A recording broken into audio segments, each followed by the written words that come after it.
what happened now. And here's what happened last night in what was a Suns win over the Lakers. You just saw it there.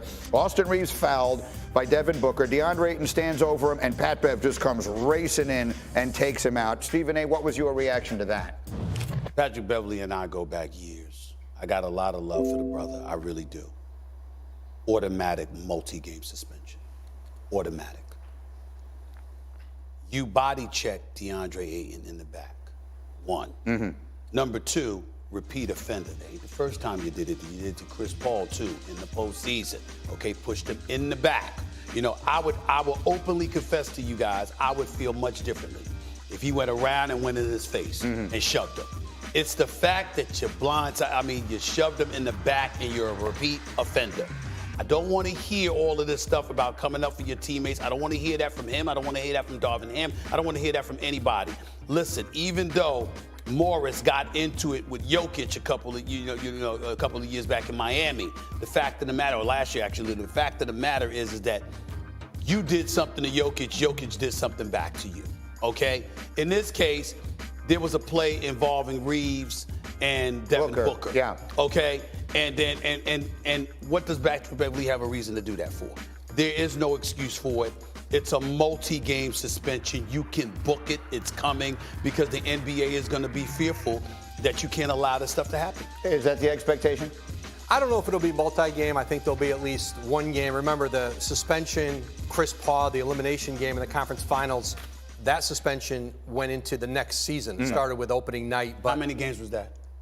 I think it was one game. Yeah. Okay. I think it was one game. So, yeah, I think there's no question Pat Bev is looking at probably a lost game here. All right, so we bring it in Turkey today. The three of us will be together tonight. We got NBA Countdown tonight. Jalen will be here. Michael Wilbon will be here. We'll do something Thanksgiving-y to get us through the day. Food. But we'll bring in some food. Okay. Maybe Carmen could bring something in. I'm not asking one way or another. Stephen A's got some business before that. In 20 minutes, first take on the air. Thank you so much for this, Stephen A. Appreciate it. Again, the doubleheader tonight is really good. We got every opportunity to go, especially an experience like this, to play in Philadelphia. I haven't played here yet, so obviously it's one step, in the right direction for me. All right, so I have a variety of thoughts, but we have the great Woj and the great Stephen A. Smith who are good enough to be here. Thank you guys so much for coming in early this morning. We all have a late night tonight. But Stephen, let me just start with you. I have so many thoughts on coming out of what is your number one takeaway from Simmons' return to Philadelphia and the Nets somehow losing that game? Well, my number one takeaway in terms of Philadelphia crowd is that I expected them to be considerably worse. They booed him, profusely. We know that. But, there were police officers there. You talk about a guy that's worked in Philadelphia for 17 and a half years. I saw the environment. I expected it to be vicious. Now, they booed him big time. Make no mistake about it. But to their credit, that's all they did. So I think from a fan perspective, we have to applaud the Philadelphia crowd for the class that they showed because people had accused them on many occasions in the past of not exhibiting that level of class. As it pertains to Ben Simmons, I thought he played a decent game. I think over the last 4 games, we've seen the guy that we were hoping to see when we envisioned him really resurrecting himself in his career. Let me tell you the number one thought that came to my mind. Yeah. It was the worst loss by an NBA team this season. It was one of the most disgraceful performances I've ever seen from any NBA team. The Brooklyn Nets should be ashamed of themselves. And I'm going to start with Kevin Durant. How the hell you take 14 shots? How the hell do you take 14 shots? You KD, man. It's Kevin Durant. This man could average 30 in his sleep, okay? There is no Joel Embiid. There is no James Harden. There is no Tyrese Maxey. And y'all get beat by that team, get smoked the way that you did. It was a disgraceful performance, incredibly embarrassing. It was a character performance because when you play the way that they played last night, every question we've had about the Brooklyn Nets as it pertains to their character, their basketball character, comes into play. That's what I feel from it. I was embarrassed and ashamed. I felt very, very bad for Jacques Vaughn because those dudes showed up there last night and didn't play. He's the new coach of the Nets, for those who don't know. And that was, I wouldn't have said it quite as well as you just said it, but that was my thought as well. These return games, I mean, these teams always win. Like LeBron went back to Cleveland and they won because it's important to everybody involved. And the Nets did not play like last night was important, Woj, and that was discouraging in so many ways. Yeah, as Stephen A. detailed, just you look at that Sixers lineup, and Listen, Brooklyn the other night against Memphis, against a really depleted Memphis team with 2 potential All-Stars out, Jaren Jackson out. They had to come back in the fourth quarter, win that game. This is a stretch for Brooklyn where you're trying to look at this lineup in this team, and what you're asking yourself is this worth keeping together? Is this a group that is worth going the distance with, that can compete for an Eastern Conference championship, that can compete to get to the second round of the Eastern Conference playoffs? And I think what's most troubling for the Nets is if an opponent is willing to play harder, longer than they are, they'll probably beat them. And this is a Nets team that is supremely talented. You would think just Kevin Durant and Kyrie Irving alone with that Philadelphia lineup should be able to go in and win that game, and they weren't even in it in the fourth quarter. I will say this. If you remember, at the start of the season, we all do countdown together, and I said at the start of the season I had the Nets coming out of the Eastern Conference.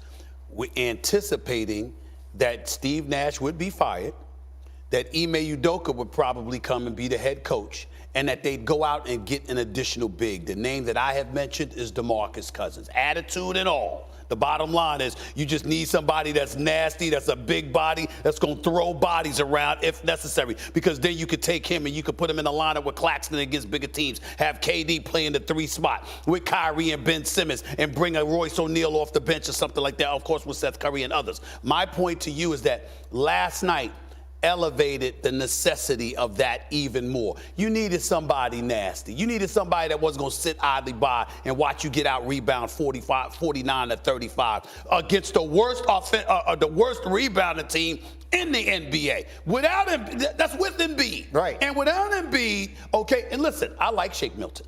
I like De'Anthony Melton. I like the way these brothers play. And I think that when you look at the Sixers squad, they are a formidable threat. We got to give them props.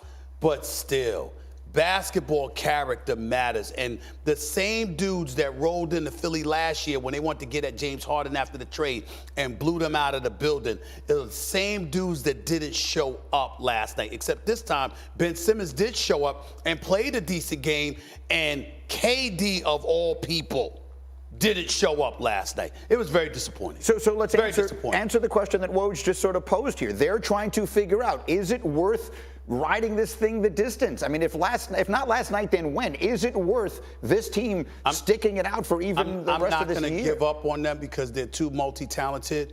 But Woj ain't wrong. The trading deadline's in February. Woj, I'd strongly consider it. Let me see how they do over the next month. And then guess what? I'm open to moving some people. Why? Because listen, KD already asked out. He already wanted to trade. We know this is Kyrie's last season in Brooklyn.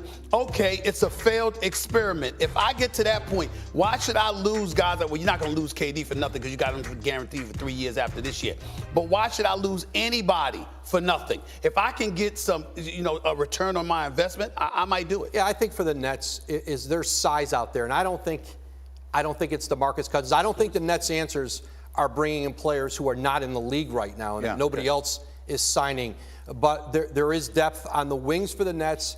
I think you look at the trade deadline. If they want to strengthen this lineup, it's going to be on the front line.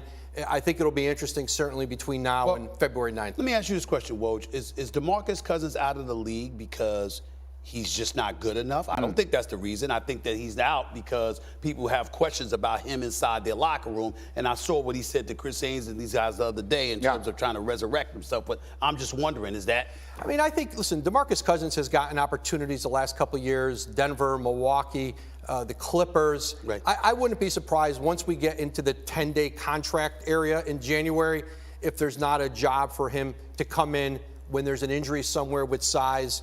But I think for DeMarcus Cousins, I'm not sure that anybody's counting on him to come in and help him in a big way. Well, let me segue to one other thing, because you talked about needing somebody nasty. Well, we know someone who fits that bill. When I woke up this morning, the name Pat Beverly was trending. And as I saw the environment, I expected it to be vicious. Now, they booed him big time, make no mistake about it. But to their credit, that's all they did. So I think from a fan perspective, we have to applaud the Philadelphia crowd for the class that they showed, because people had accused them him on many occasions in the past of not exhibiting that level of class. As it pertains to Ben Simmons, I thought he played a decent game. I think over the last 4 games, we've seen the guy that we were hoping to see when we envisioned him really resurrecting himself in his career. Let me tell you the number one thought that came to my mind. Yeah.